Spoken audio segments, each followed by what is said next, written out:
नमस्कार दोस्तों, right wing में एक बार फिर आपका स्वागत है। सबसे पहले आप सभी को स्वतंत्रता दिवस की हार्दिक शुभकामनाएं। देश की आज़ादी के जश्न के मौके पर आज हम बात करेंगे देश की दुनिया में बढ़ती ताकत और डिफेंस यानी रक्षा के क्षेत्र में अभेद किला बनते जा रहे हिंदुस्तान की। दुनिया भर में अपनी दमदार छवि के लिए जाने जाने वाले और हिंदुस्तान की धाक जमाने वाले प्रधानमंत्री नरेंद्र मोदी का नेतृत्व और देश के लिए उनके समर्पण ने कभी थर्ड वर्ल्ड कंट्री यानी तीसरी दुनिया का देश गिने जाने वाला हिंदुस्तान को अग्रिम पंक्ति में खड़ा कर दिया है। अभी ज़्यादा दिन नहीं हुए हैं जब दुश्मन देश चीन की तकरीबन किसी भी आक्रामक रुख पर हम खामोश रह जाते थे। हाथ में कटोरा लेकर पूरी दुनिया में भीख मांगने वाला पिद्दी सा पाकिस्तान हमारी नाक में दम किए हुए था। रोज़ सरहद पर हमारे जवानों की हत्याएं हो रही थी। पाकिस्तानी सेना हमारे जवानों के सिर काट कर ले जाती थी।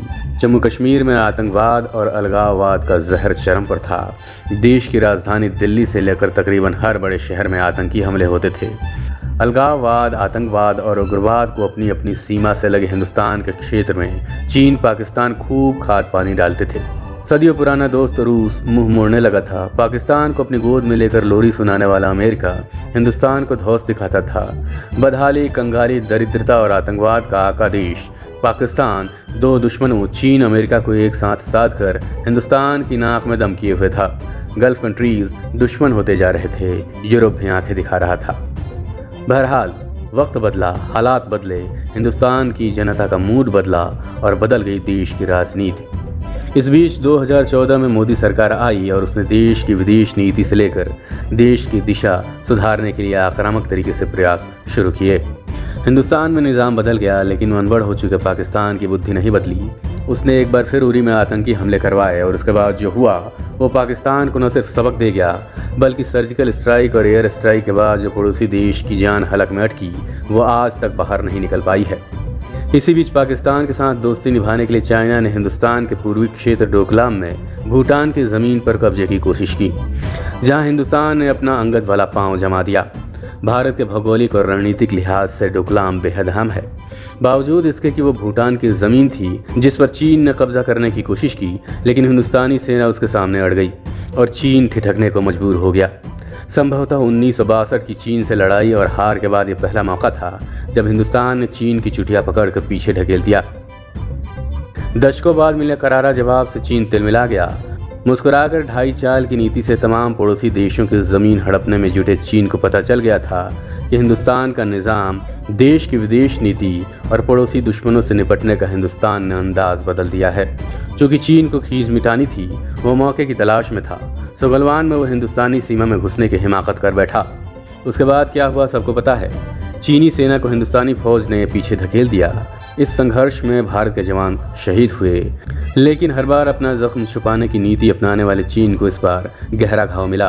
चीन ने अपने सैनिकों की मौत की खबर छुपाने की पुरजोर कोशिश की, लेकिन अमेरिका, ब्रिटेन और रूस की एजेंसियों ने यह बता दिया कि हिंदुस्तान से दोगुना नुकसान चीन को हुआ है।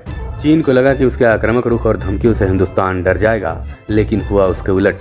गलवान में हुए झड़प के तुरंत बाद बॉर्डर पर तनाव बढ़ गया। दोनों देशों की तरफ से सीमा पर सेना और हथियार का जमावड़ा शुरू हुआ। इसी बीच प्रधानमंत्री नरेंद्र मोदी बिना एक पल गंवाए तुरंत लेह लद्दाख पहुंच गए और विस्तारवाद को लेकर चीन को ऐसा नंगा किया कि शर्म से लाल हुए जिनपिंग को चेहरा छुपाने की जगह नहीं मिली। मजबूरी में उन्होंने सफाई दी कि चीन किसी पड़ोसी देश की ज़मीन नहीं हड़पता, लेकिन इतिहास को बदलना और नीयत को छुपाना असंभव होता है। चीन की थोथी दलील पर उसे खुद भी भरोसा नहीं था। गलवान में चीन के साथ बड़ी टेंशन ने हिंदुस्तान के हथियार खरीद और निर्माण की नीति को तूफान सी तेजी दे दी। एक तरफ विदेश नीति के मास्टरमाइंड विदेश मंत्री एस जयशंकर ने पूरी दुनिया को चीन के खिलाफ और भारत के पक्ष में करना शुरू कर दिया। दूसरी तरफ जेम्स बॉन्ड राष्ट्रीय सुरक्षा सलाहकार अजीत डोवाल ने चीन और पाकिस्तान को एक साथ धूल चटाने की आक्रामक नीति पर काम करना शुरू कर दिया।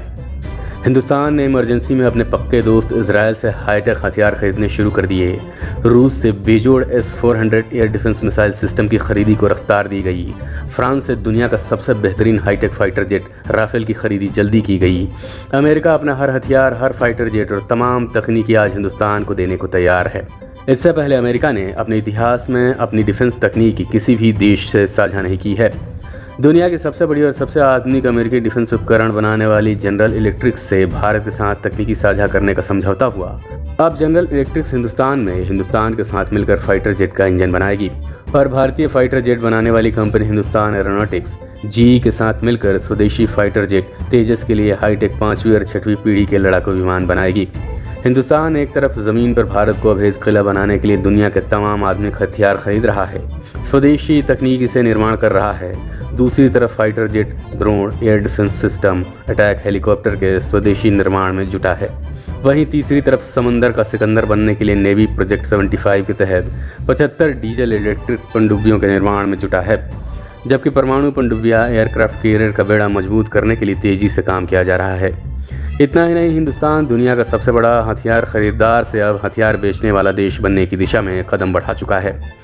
भारतीय मिसाइल, भारतीय हेलीकॉप्टर और फाइटर जेट तेजस खरीदने में कई देश दिलचस्पी दिखा रहे हैं। चीन पाकिस्तान से बरकरार तनाव के बीच भारतीय विदेश नीति ने चीन को पूरी दुनिया में अलग थलग कर दिया है। कभी भारत के खिलाफ स्ट्रिंग ऑफ पर्ल्स का घेरा बनाने वाले चीन को क्वाड गठबंधन से घेरा जा रहा है, जिसमें चीन के तमाम पड़ोसी देश शामिल होने को आतुर हैं। चीन की आक्रामक नीति पर लगाम लगाने के लिए हिंदुस्तान अमेरिका के साथ मिलकर हिंद महासागर में समुद्री बेस बना रहा है। मुश्किलों से जूझते हिंदुस्तान ने आपदा को अवसर बनाने की दिशा में कदम बढ़ाया ही था कि कोरोना महामारी ने देश की कमर तोड़कर रख दी। चीनी लैब से निकले कोरोना ने पूरी दुनिया में लाशों के ढेर लगा दिए। लोग दाने दाने को मोहताज हो गए। कई देश दरिद्रता के कगार पर खड़े हो गए। इसी बीच रूस यूक्रेन युद्ध ने आग में घी डालने का काम किया। अमेरिका, चीन, ब्रिटेन, रसिया, फ्रांस, जर्मनी, जापान समेत दुनिया की तमाम बड़ी अर्थव्यवस्थाएं पटरी से उतर चुकी हैं। अमेरिका निगेटिव ग्रोथ में है।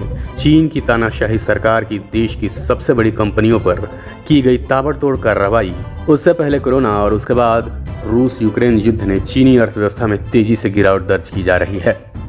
भारतीय अर्थव्यवस्था ने भी गोते लगाए, बावजूद इसके आर्थिक लिहाज से हिंदुस्तान दुनिया का सबसे मजबूत आर्थिक ग्रोथ का इंजन बना है। और इसी कोरोना महामारी के बीच हिंदुस्तान देश पर 200 साल तक राज करने वाले ब्रिटेन को पछाड़कर दुनिया की 5वीं बड़ी अर्थव्यवस्था बन गया, जिसके 2028 तक पीएम मोदी दुनिया की तीसरी सबसे बड़ी अर्थव्यवस्था बनने की भविष्यवाणी कर चुके हैं। ये पीएम मोदी की नीति का ही नतीजा है कि आज जब पूरी दुनिया अनाज और ऊर्जा के संकट से जूझ रही है, महंगाई, चीन की चाल में फंसकर और गलत नीतियों की वजह से श्रीलंका, पाकिस्तान और नेपाल जैसे देश कंगाली की राह पर चल पड़े हैं, वहीं मामूली तेल उत्पादन करने वाला हिंदुस्तान इस वक्त रूस से ऑयल आयात कर पूरी दुनिया को बेच रहा है। हिंदुस्तान इस वक्त दुनिया का बहुत बड़ा तेल निर्यातक देश बन गया है। दरअसल देश की रिफाइनिंग क्षमता मजबूत होने के कारण भारत, जो तेल का बड़ा आयातक देश है, उसका पेट्रोलियम निर्यात भी बड़ा है। कच्चे तेल की रिफाइनिंग के बाद बने प्रोडक्ट जैसे पेट्रोल, डीजल, LPG का निर्यात करता है। वित्तीय वर्ष 2021-22 में भारत ने 42.3 अरब डॉलर का पेट्रोलियम निर्यात किया। इस समय सीमा में भारत के पेट्रोलियम प्रोडक्ट का निर्यात 61.8 मिलियन टन रहा। भारत तीसरा सबसे बड़ा तेल आयातक देश है। कच्चे तेल को आयात कर उसे रिफाइन कर वो पेट्रोलियम प्रोडक्ट को Netherlands, Brazil, Congo, Indonesia, South Africa, France, America, चीन जैसे कई देशों को बेच रहा है। भारत के कुल निर्यात में पेट्रोलियम प्रोडक्ट के निर्यात की हिस्सेदारी में तेजी से बढ़ोतरी हुई है। इसी साल अप्रैल-अगस्त के बीच भारत में कुल निर्यात में पेट्रोलियम प्रोडक्ट की हिस्सेदारी बढ़कर 22% से ज़्यादा हो गई है, जो उसका सर्वोच्च स्तर रहा। इस तरह से हिंदुस्तान तरक्की की नई इबारत गढ़ रहा है। तो इंतज़ार कीजिए उस दिन का जब दुनिया का दरोगा बनने का सपना देख रहे दुश्मन देश हमारे दरवाजे पर आकर घुटनों के बल गिड़गिड़ाएंगे।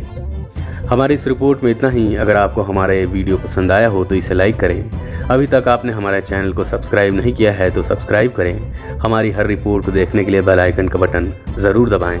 आप चाहें तो कमेंट बॉक्स में अपनी प्रतिक्रिया भी दे सकते हैं। धन्यवाद।